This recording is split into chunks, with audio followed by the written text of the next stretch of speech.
consider to be potentially useful to an attacker. So load library is just an example, which is very well illustrated here.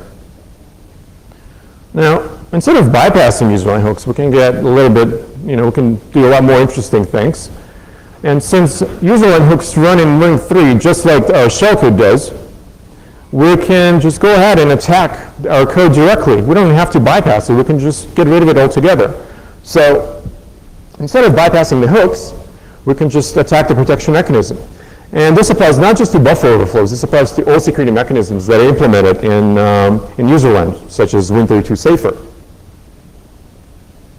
Here's an example. As I mentioned before, when load library is hijacked, well, when any function is hijacked, the first 5 bytes are replaced with a jump instruction. Well, there's nothing that stops us to replacing the 5 bytes back to the original value, which negates all the protection once again. So in this particular case, it's kind of a pseudocode, but it illustrates the point very well, and it demonstrates several techniques that can be used to bypass this particular security mechanism. What we're going to do is we're going to find out where load library is called, and then we're just going to replace the first 5 bytes with the original value. Pretty simple. So the first technique is, first of all, we need to find out where load library is loaded. And to do that, we can use a Win32 API, which is called getProcAddress, which basically gives you the address of any API you're interested in. And the problem is that most of HIPS vendors will probably hook getProcAddress as well, so we cannot use it because we cannot use it because of that. But if we provide our entire copy of getProcAddress in our shellcode, we can just call that directly, and once again, we bypass any type of verification. So all we do is we include getProcAddress in our shellcode and call that. Once we have the address, we just go ahead and replace the 5 bytes with the original 5 bytes, and then we call the load library directly, and this without any hooks or anything like that. Interestingly enough, some of the implementation we've done, well, you might say, well, hold on a second. You're replacing 5 bytes in a code segment. I thought code segment was read-only.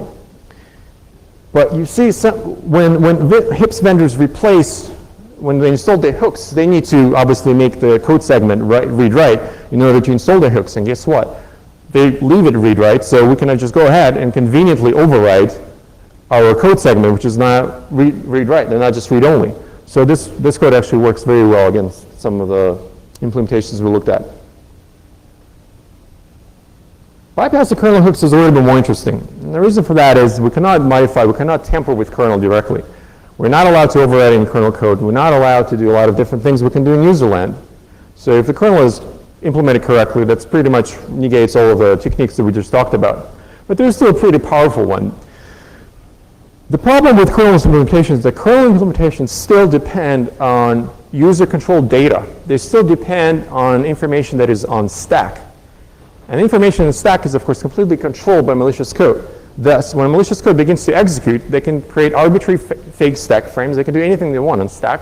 And kernel has to trust whatever it sees in that. So to bypass kernel hook, the way kernel hooks work is they rely on stack backtracing. Whilst in userland, if we hook kernel 32DLL, we have immediate access to the last return address, which is usually where our shellcode is.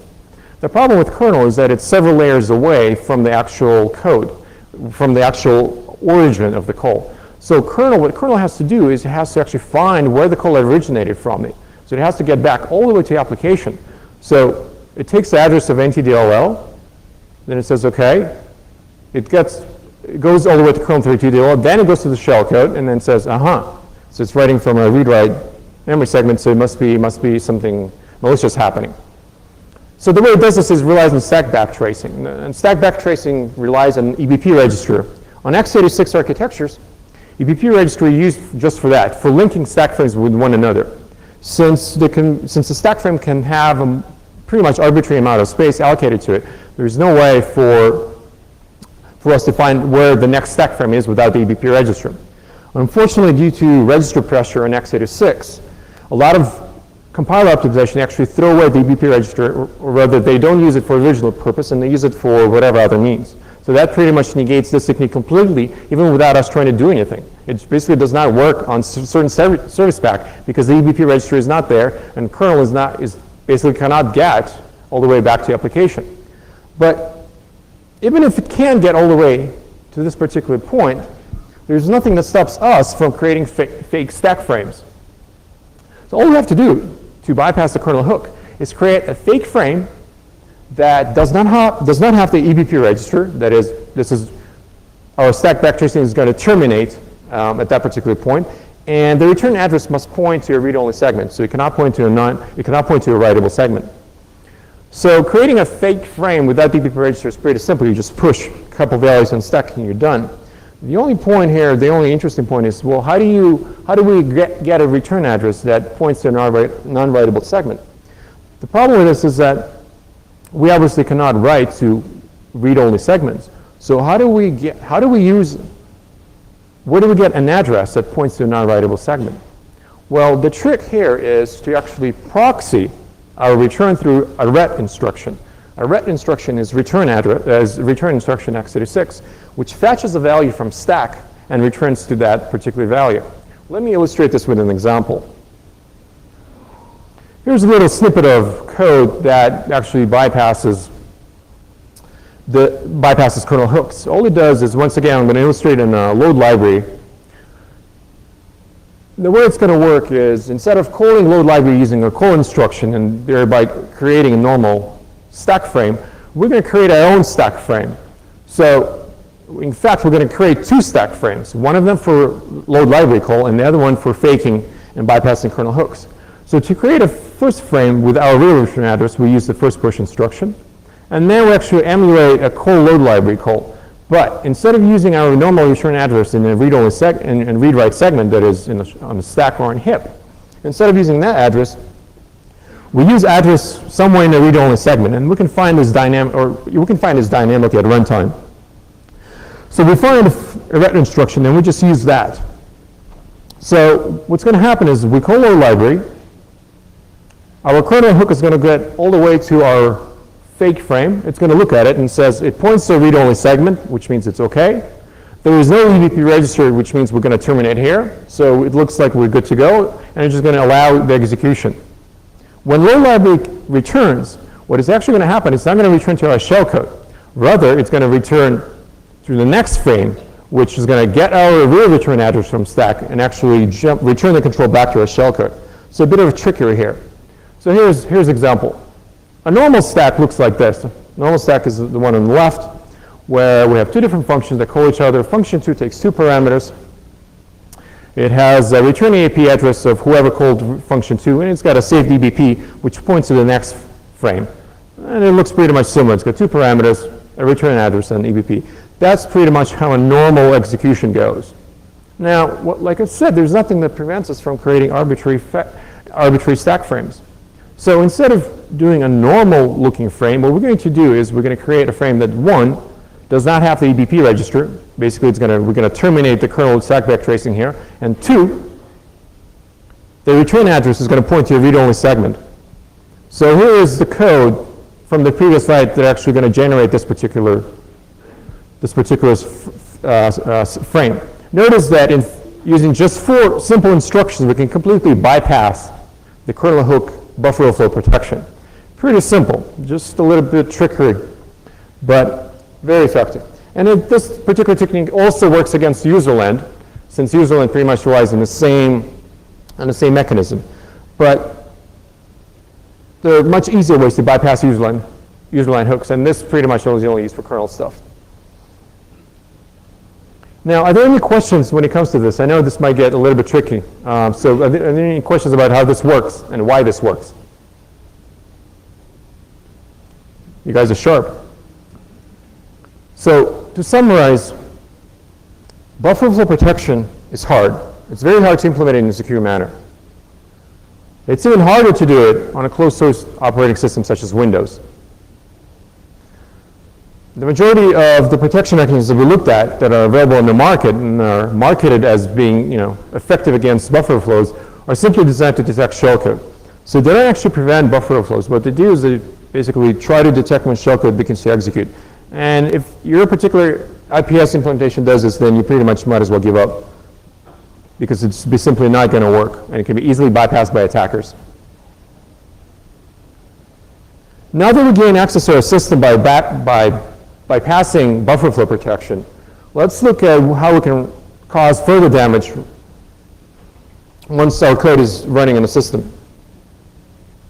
So operating system protection is designed to protect the underlying operating system. Like I said, it can be Windows or it can be Unix.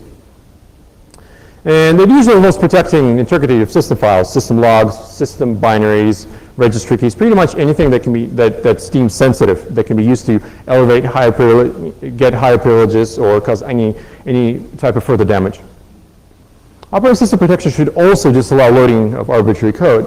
If that is not the case, then you might as well also give up, because once an attacker loads a kernel module, then game over. Once a malicious code starts executing in ring 0, then game over, because it has access to every single resource on a computer, can do anything it wants. And similar to buffer overflow protection, operating system protection can be implemented in userland, ring 3, or kernel. Now, as already described, userland protection is pretty much useless.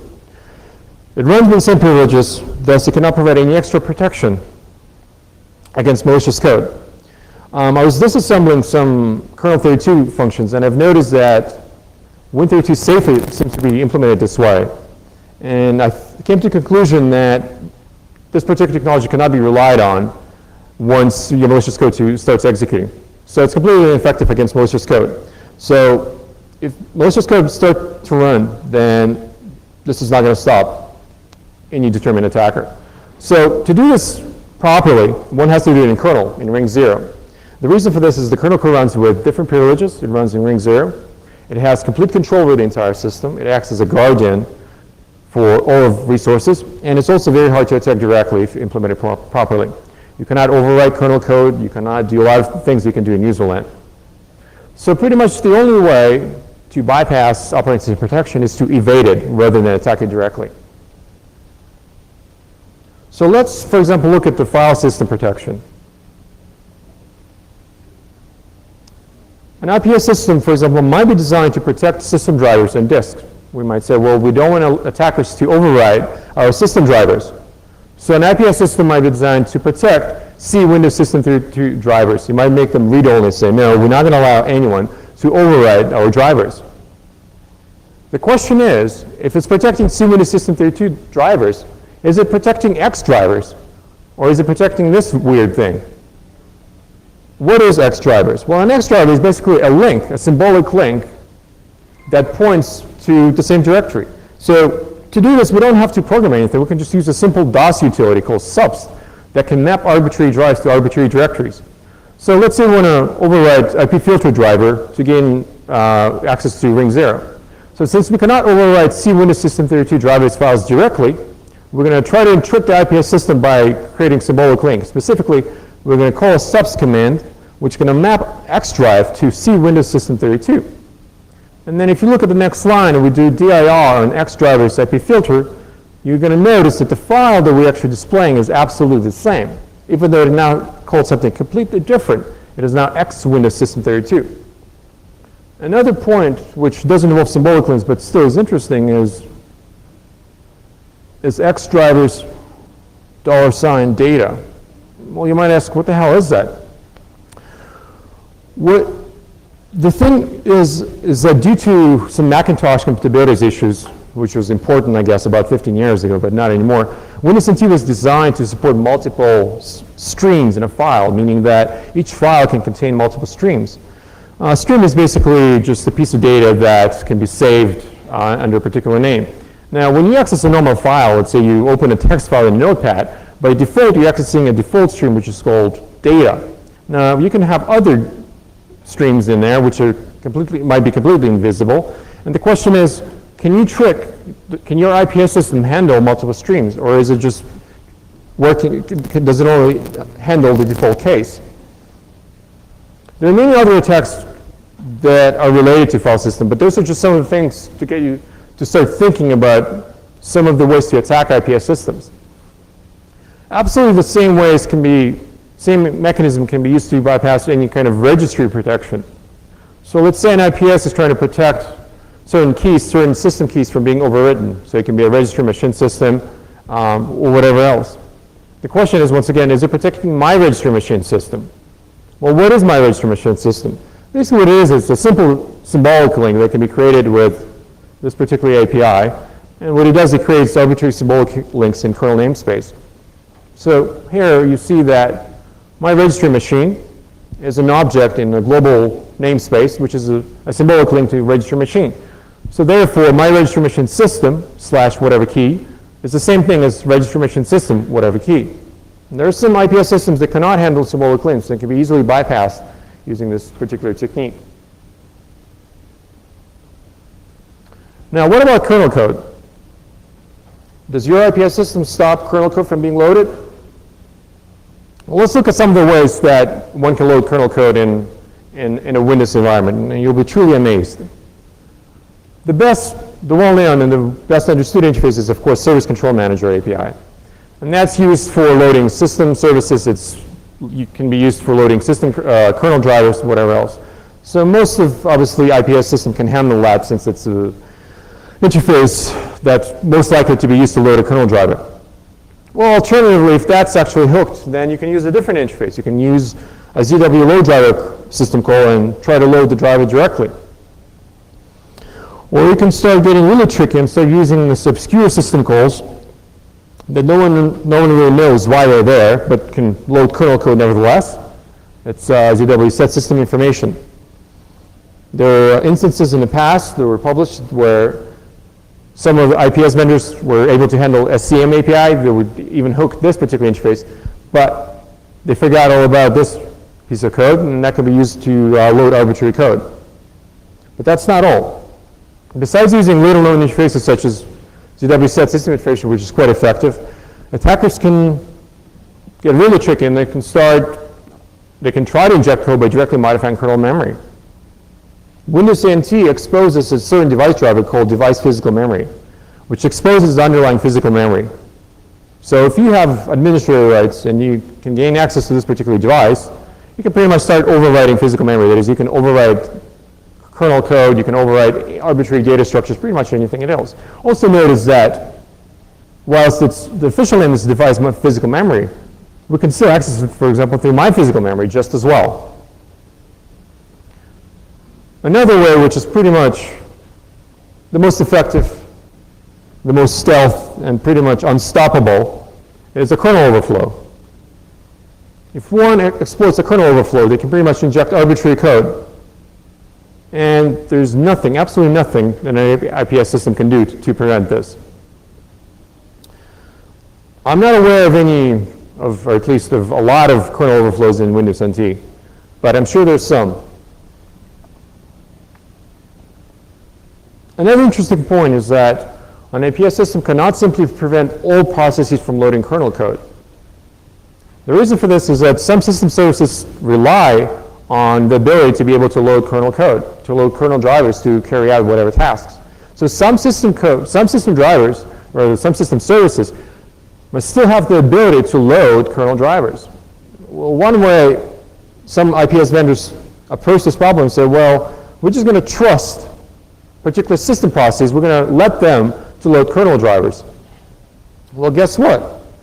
All we have to do is we can use old and trusted DLL injection technique to inject our userlink code into the trusted process, and then load malicious kernel driver whilst running in the context of a trusted system process. Another technique is to modify an existing kernel driver on disk, which is why I was showing you the example with symbolic drivers.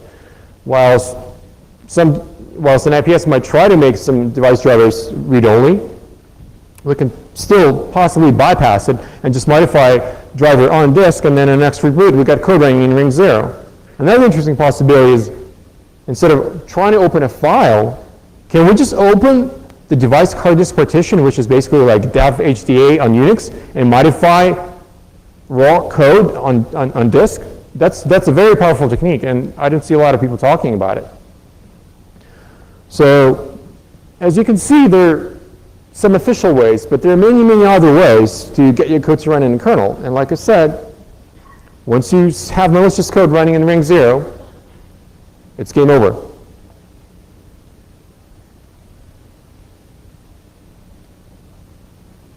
So to summarize the OS protection bit is, IPS systems, well, most of them are designed to protect the underlying operating system, the integrity of the operating system. System logs, registry keys, et cetera, et cetera. User-land implementation cannot be relied upon because they run with the same privileges, as I pointed out before. So any decent IPS must rely on kernel implementation. So kernel implementation is a lot more robust. But whilst they cannot be attacked directly, they can be still evaded by modifying system namespaces, and we can get tricky and try to load arbitrary kernel code, which is pretty fatal. Any questions on the OS protection bit so far? Okay. Besides trying to protect against buffer overflows, trying to protect the underlying operating system, a very important point is protecting itself. A security mechanism that tries to protect everybody else must also protect itself. And a lot of vendors seem to forget about that. So a HIPS system might be attacked directly. So appropriate services or daemons can be attacked directly. A service can be simply unloaded. You can just go into Service Control Manager and say, stop this particular service. And if there is no self-protection code, then pretty much your protection stops there at a simple click of a stop button. On Windows, we can get a little bit tricky, or even in some instances in Unix, so we can try to tamper with the memory address space of a running agent, HIPS agent. So for example, we can use APIs, Windows 32 APIs, such as read process memory, write process memory, to try to tamper with our running agent. We can try to modify some of the data structures. We can try to do other tricky things.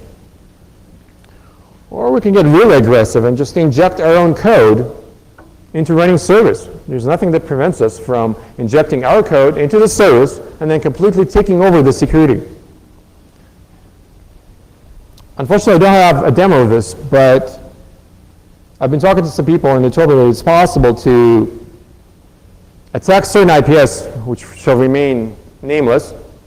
It's possible to inject code into running instance of this particular IPS because it does not control read process memory and write process memory. We can inject code into the service and then use, whilst running in the context of the process, we can actually unload the kernel driver that enforces the security, or we can basically stop all the hooks. We can disable all the hooks, or we can pretty much do anything else. Or we can just take over the entire job and just say, well, if this particular process is running, then always allow it to run. So the point of this is, if IPS does not protect itself, then it cannot obviously provide any type of integrity for the rest of the system.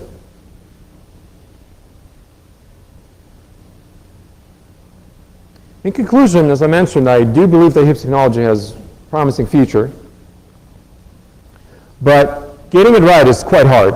There are a lot of attack vectors, and missing just one, for example, missing just one way of loading kernel code completely compromises the security and integrity of the underlying system.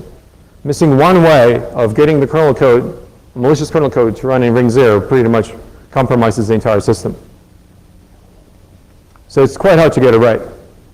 And the majority of current IPS implementation suffer from a variety of security flaws. They make a lot of claims, which unfortunately don't stand up.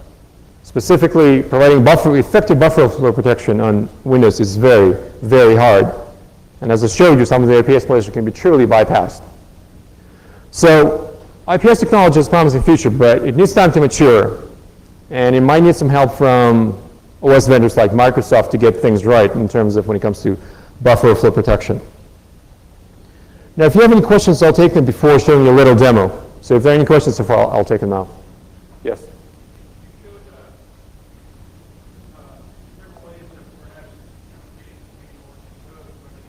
Right.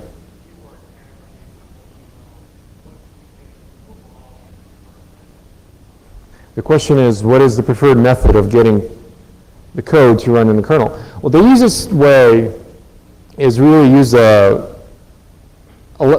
very little known interface such as EW set system information.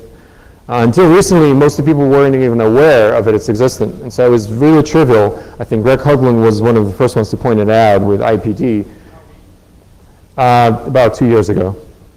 But I have not tested other IPS implementations, but I'll bet you some of them can be still bypassed. And unfortunately, it's a very, very hard job. Like I said, there's nothing that stops anyone from exploiting a remote service, gaining control, gaining administrator rights, and then opening a device partition directly and modifying a driver on disk, and then rebooting the machine. And after that, you've got ring zero code. And that kind of attack is really, really hard to prevent.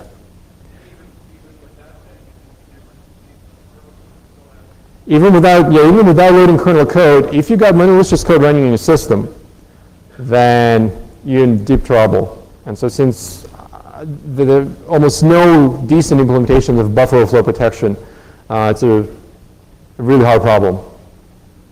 Yes?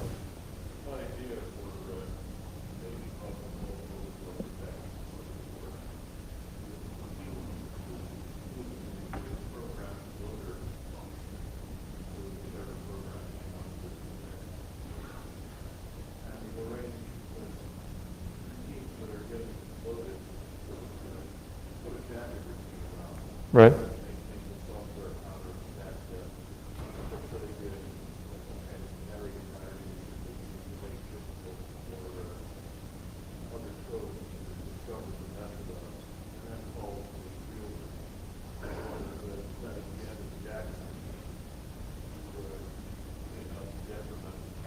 Right.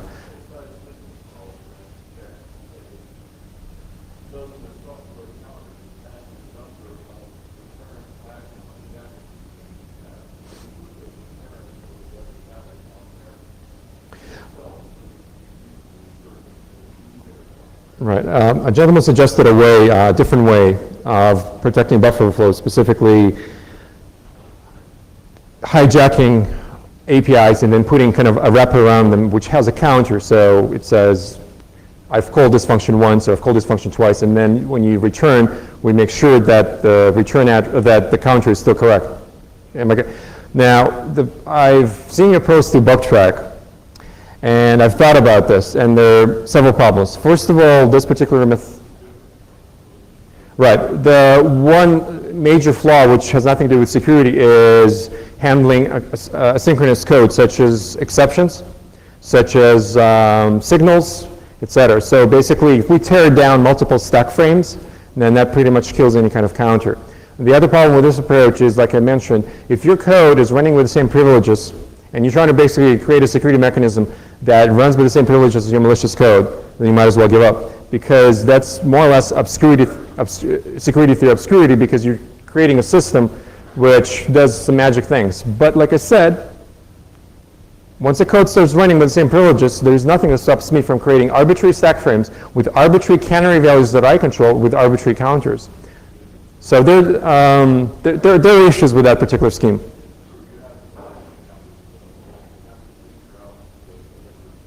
Right, you have to find the counters, but I've seen weirder things getting exploited. So, are there any other questions? Yeah.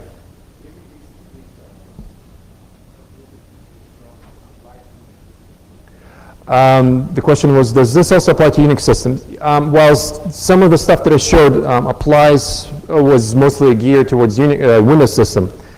Like I said, the architecture is not that different, and if implementations are pretty much done the same way, then you can attack them the same way. As a matter of fact, I've talked to some people who implemented the systems on systems like Solaris, and they use similar techniques for protecting. Therefore, we can use similar techniques for bypassing. And as a matter of fact, Unix architecture is a lot simpler, so there are other ways of attacking the code. So Unix is different, but it's not that different. So you can pretty much use the same techniques. And so if it is on a closed operating system such as Solaris, you're going to run into the same problems where you don't control the operating system. So you have to use various tricks, such as hooking various functions and then doing some magic in the background. But yeah, this pretty much directly applies to Unix systems as well. Yeah.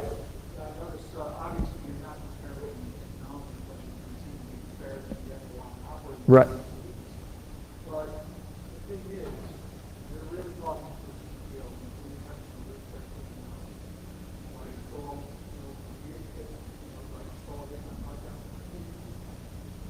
I'm sorry, would I install it?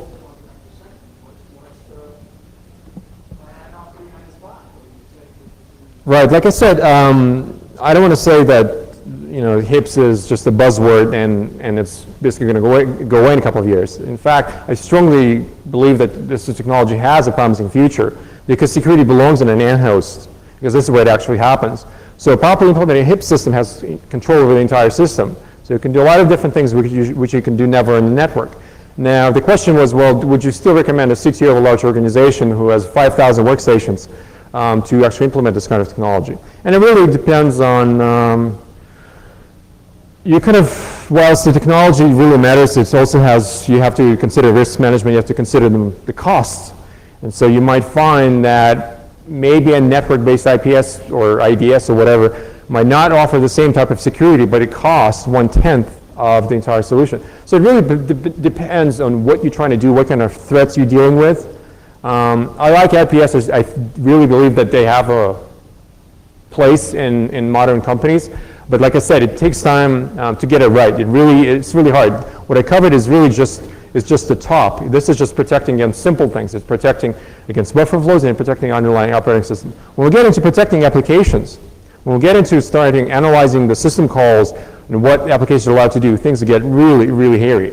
Windows, unlike Unix, has very interesting, quote-unquote, interesting architecture, and it does a lot of interesting things. And once you get really low level and you start looking at system calls, things can get really, really interesting. So there are a lot of different values to consider, a lot of different issues to consider. And like I said, technology needs time to mature, really. It's quite, in terms of commercial offerings, it's really quite new. So there's still some issues that need to be ironed out. But I do believe that we'll see, we already see some installations of systems, even though they're vulnerable, they're out there. But I believe that we'll see more and more of them as technology gains more acceptance and the implementations will get better. I do believe that we will see more of them, at least, for example, on sensitive servers, if not across the entire enterprise, such as across 5,000 workstations.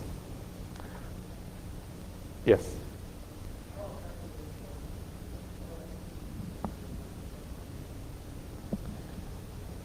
The question was, how effective is the no execute feature that's implemented in the latest AMD and then picked up by Intel? The no execute feature consists of adding an extra bit, which is about 30 years overdue. But in particular, the problem is that that x86 processors, such as Intel and AMD processors, do not support execute bit on pages, meaning that you can make a page read-only, you can make a page read-write, but you cannot say that this page is not non-executable. You cannot say that your stack segment, you cannot execute code from your stack or from your hip. This is why we have this convoluted solutions, such as providing quote-unquote solutions by trying to detect whether we're writing from a writable page. Well, what IPS vendors are trying to do here is do the no execute bit, because if we had the no execute bit all along, all we have to do is say stack and hip non-executable, and pretty much we don't have to hook anything because the underlying processor will enforce this particular feature. Now, how effective this feature is, well, there's several issues to consider. First of all, in short term, it's not very effective because it only works on 64-bit processors, at least on AMD. So if your workstations or your service are not running an AMD 64, it's not very useful. Second of all, only certain operating systems support it. I'm sure your Service Pack 2 will support it and 2K3. But if you're running 95, don't bother. And third of all, the technology, some of the buffer overflows, some of the integer overflows will not be stopped by this particular feature. Yes, normal or simple stack overflows will be prevented, but there are other ways of bypassing this feature. So basically what it's going to do is going to raise the bar for existing technologies. Yes, it's a good idea. It'll take time for it to mature, for it to get out there. It's a good idea, but don't count on it just yet. And also going to put some IPS vendors out of business.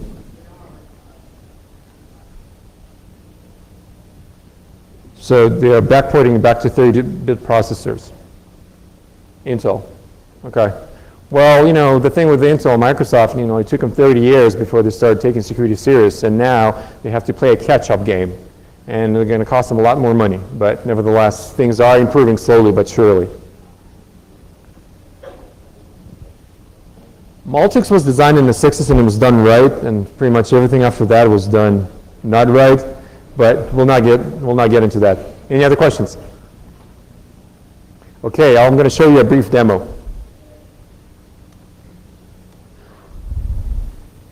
First of all, I'm going to run really quick through a simple kernel 32 hook. What I did is I wrote a simple code that emulates the hook feature. That is, it gets the return address from stack and makes sure it's not on a writable page, and then if it is, then we pop up a message box, and if it's not, then we just go on. So this is basically to demonstrate. I know that it might be a little bit hard for me to explain the entire feature in 3 slides, so I think if I show it to you live, it'll illustrate it a little bit better. So what's happening here is we have a function which is called buffer overflow protection, and what it basically is, it's a simple kernel 32 hook or NTDLL hook.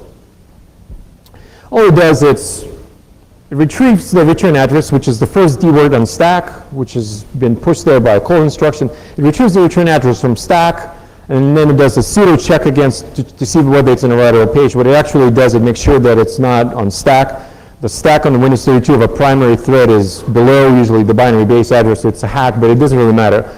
Let's step through the code and see what's going on. So the first instruction here is going to retrieve the return address on stack. Like I said, it's the first code D word on stack. If we look at the memory here, I hope you can see this. The first 4 bytes is our return address. You can actually see it in the registry window. And the value is 12FD08. And 12FD08 is a stack address. It's a stack address, so it's under the binary base address. So this should basically work, and we should flag this as a buffer overflow, or rather as something running on stack. I should mention that there are some programs that do actually create code on stack and run it from there, such as Java. Java generates some of the code at runtime on stack and runs it. So as a matter of fact, this particular implementation is going to break some of the Java applications. So nevertheless, we retrieve the return address, and then we do our little check, and it fails. So we say the buffer overflow has been detected, we terminate the process, and we just go on. So this is pretty much how the IPS vendors design this. So they get their return address from stack. If it's writable, then that's it, we got a buffer overflow, end of story. Now, using identical code, identical shell code, that instead of using a stack-based return address that uses our proxy through ret technique, but otherwise remaining the same, bypasses this code and bypasses many other IPS implementations. So same code, just a slight difference. The difference is that now when we execute the return address fetch, if you look in the registry window, what the value actually is 4148 FB. Now this is above binary base address. What it actually is basically it's not on stack. So this passes the non-writable check, and it passes the no EBP on stack. This terminates all stack backtracing. And if we step through the code, then we don't get the buffer overflow detected message because our return address is valid. It's not on stack. If we trace further down and we actually look what's on stack now, we get to our second stack frame, which is the one that actually has the real return address, which is 12FCFB, and that's actually is very similar to the original value, which is a stack-based value. And now we execute ret, and we regain control of our program. So this pretty much illustrates how this works in a little bit more details. And so if we continue running, then we're just going to get done, which means that we got to the past the buffer overflow protection. Well, you might say, well, this is just a silly example. I can also throw a couple assembly lines together and it's going to work. The problem is it actually works in practice. Now, I've got a VMware here which has a simple IPS running on it. And it has 2 versions, but it just showed you. One that does not use bypassing techniques. It just calls the load library directly, or whatever the API was. And the other one actually tries to call load library by creating a fake frame. And if we run no bypass, it immediately terminates. And the reason why it immediately terminates is because the shell code, or rather IPS, picks up the fact that it's running off the stack and it terminates it. Executing identical code that uses our fake frame technique, if we run it, it actually is not terminated. As we get the done prompt, which means that we got past, at this point we have successfully loaded an arbitrary DLL, that is, we executed malicious code in the system. And then if we look at the log of this anonymous IPS, we see that it's a generic buffer overflow on a C no bypass executable, which means that we detected, or rather IPS has detected, that there was a code running off stack. So very simple technique that's very, very effective against a lot of different IPSs out there. So that pretty much concludes my talk. If you have any further questions about this, feel free. And if not, thank you.